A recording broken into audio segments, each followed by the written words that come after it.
সেকশনে ক্রিকেট কীভাবে আমরা ছড়িয়ে দিতে পারি। মাদ্রাসা তারই একটা অংশ এবং অবশ্যই সেখানে আমাদের এডুকেশনাল ইনস্টিটিউশন যেটা আছে আমরা রিসার্চ করে দেখেছি যে স্কুল ক্রিকেট যেটা হয় সেই স্কুল ক্রিকেটে ক্লাস 4-এর ছেলের সাথে ক্লাস 10-এর ছেলে যখন খেলে এটা অসামঞ্জস্য মনে হয়েছে।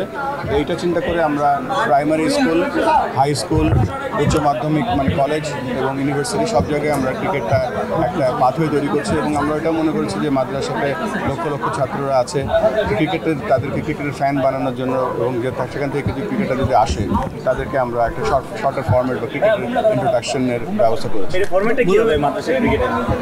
এখনও ডিটেল আলোচনা হয়নি, তবে আমরা যেহেতু প্ল্যান করেছি প্ল্যানটা কীভাবে এক্সিকিউট করা যায় ছোট ফর্মেটে করার চিন্তা ভাবনা আছে।